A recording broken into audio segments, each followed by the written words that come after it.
The GP76 Leopard is a discrete powerhouse of a gaming laptop. It runs cooler and faster than most laptops I have personally ever tested. But can this justify the price tag? Let's find out.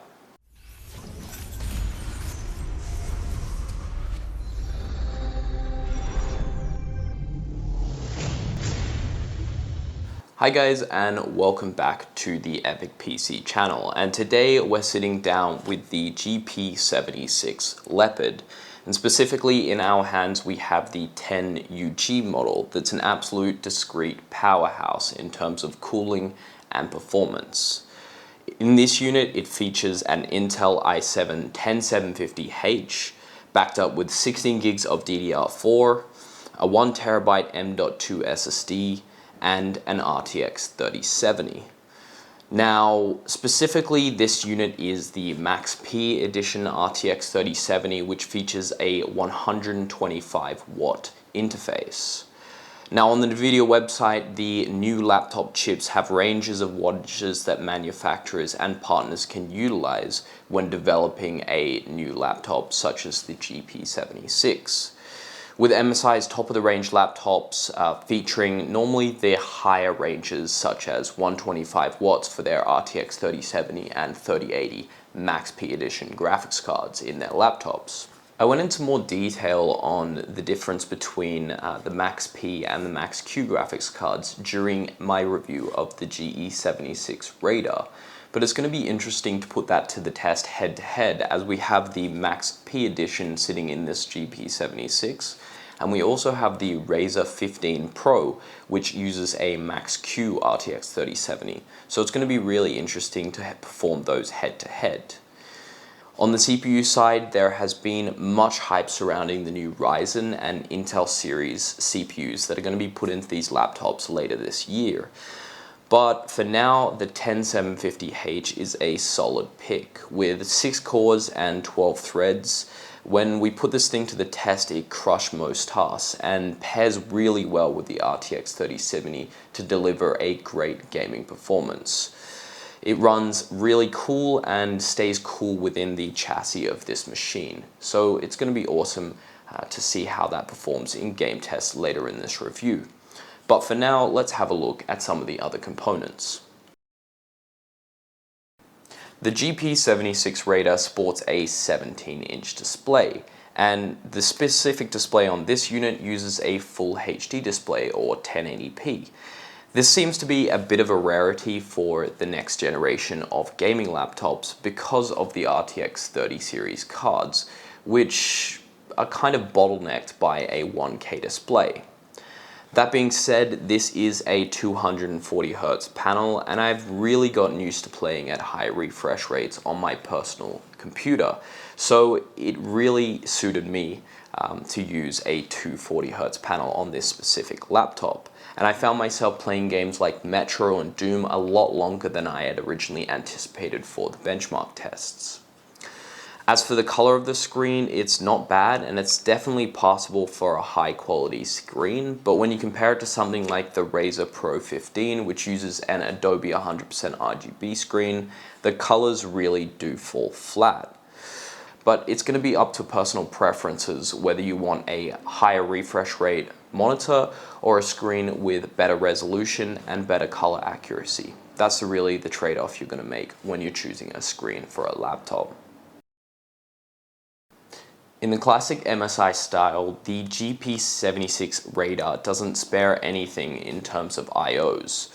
On the left side, it features a 3.5mm headphone jack, a USB port, along with an LED indicator for battery and an exhaust vent.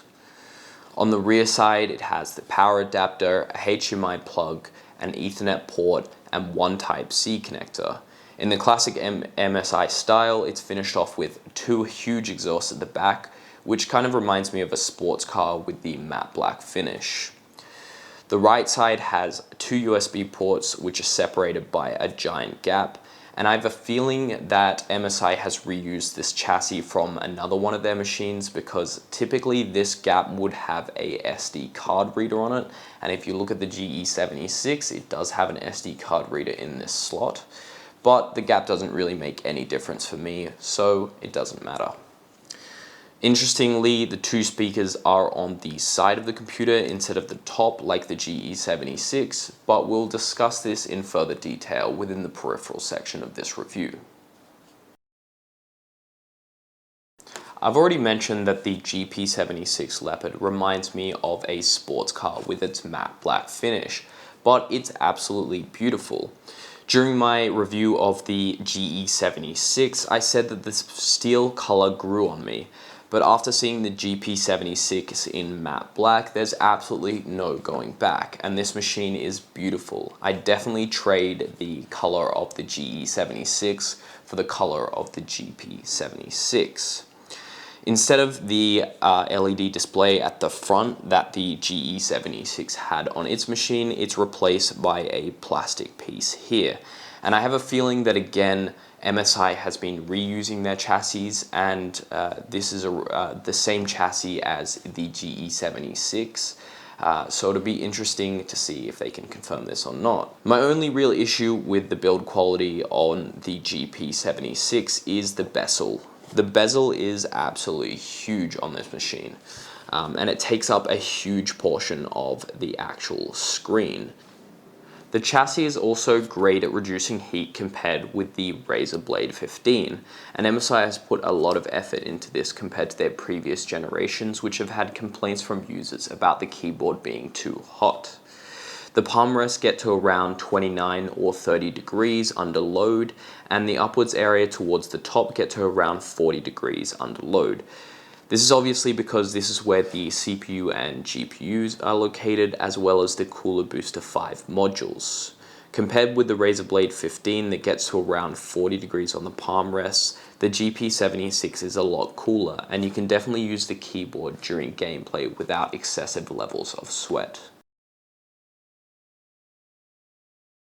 On the peripherals and RGB side, MSI has teamed up with SteelSeries to deliver a pretty comfortable typing experience.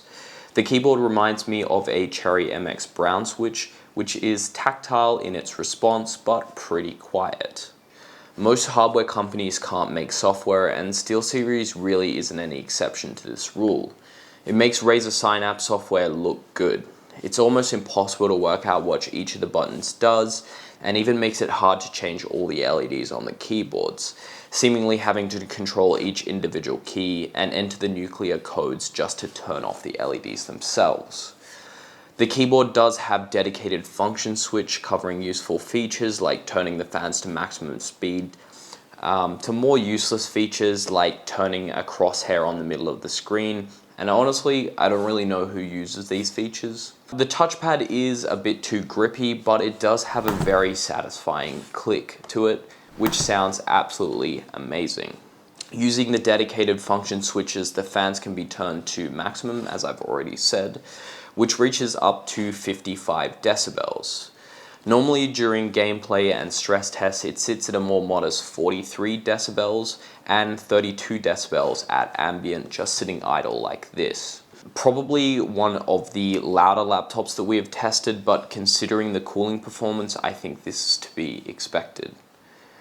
Another strange thing about the GP76 compared with the GE76 is they've opted to put the speakers on the side of the chassis rather than the top of the chassis. Overall, this reduces the quality of the speakers substantially, and unless you're standing fairly far away from it, it sounds like the audio is coming from underneath your desk, and this really ruins atmospheric games like Metro.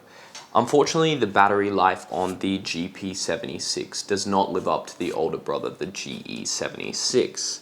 Instead of using a 99.9 watt-hour rate battery like the GE76, the GP76 uses a 65 watt battery, less than even the Razer Blade 17. But the GP76 is a much larger form factor. The laptop's internal shell for a larger form factor battery has enough space, and I'm wondering why MSI didn't factor this in and make it a little bit bigger. The battery pack is also a bit of a letdown. It looks fairly generic and has a cheap cable, and it looks like MSI has just purchased this from a wholesaler instead of producing themselves like the Razer does for their specific power adapter. It is a 230 watt adapter, and it does charge the laptop pretty quickly, and it does terminate in a pretty sturdy looking termination, which plugs well into the computer. The problem with this termination is that it is proprietary, so you would expect to have to buy this from MSI if you lose your power brick. All of these tests were conducted twice, once with shadow play and once without, to ensure that we had the correct averages. We're also using the latest NVIDIA drivers, 461.72.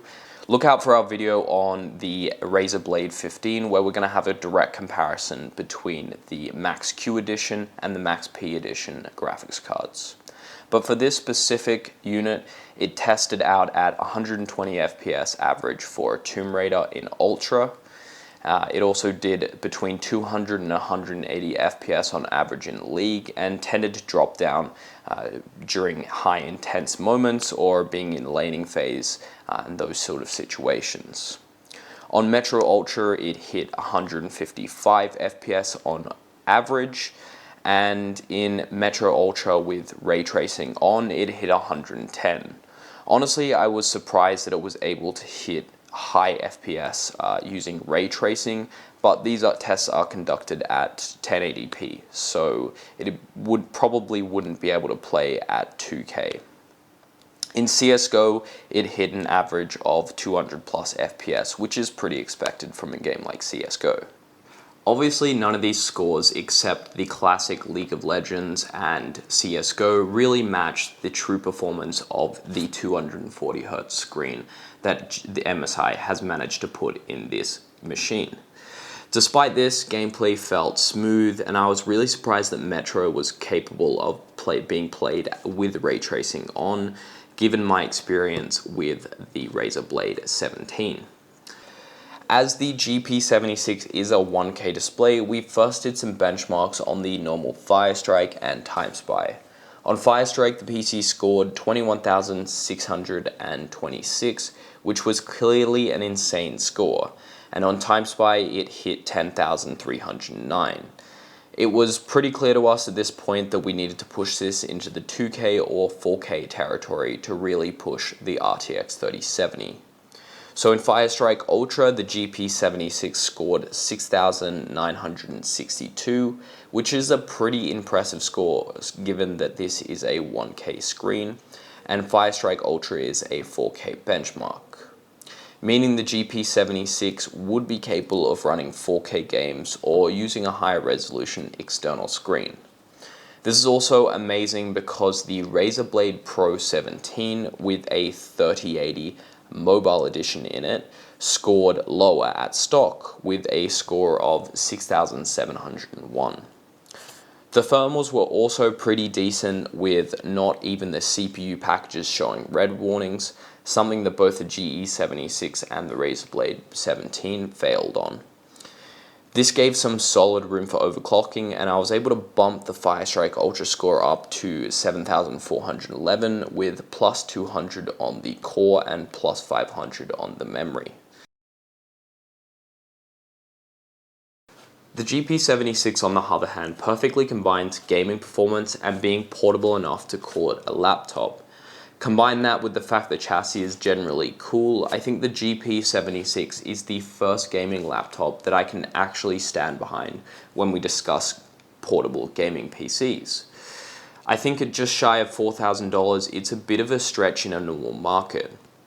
But due to the boom of cryptocurrency and a growing shortage of silicon, not only GPU markets have been impacted, but also the gaming laptop market, as vendors like MSI rely on vendors like NVIDIA for their discrete graphics needs. I think this is a very reasonable price point, and you'd find it very hard to create yourself a custom desktop with screen, peripherals, and everything you need for this price point. You can currently only pick these up at JB Hi-Fi as an exclusive distributor in Australia. So if you're after an amazing gaming laptop, you can check them out at JB Hi-Fi in person, but it is trading at a bit of a premium at the current market rate, And if you're looking for a different, more cheaper version, there are some RTX 3070 laptops that are cheaper than the GP76. Thank you guys so much for watching the video on the GP76 Leopard. If you're interested in finding out more about this computer and many of the other computers we've looked at in the past, check out our website in the links in the description. In this video, we're going to be giving away a MSI M92 gaming mouse. So if you want to enter this giveaway, check the links in the description on how to enter the giveaway. Feel free to like and subscribe the video if you liked the content. Thanks as always, guys.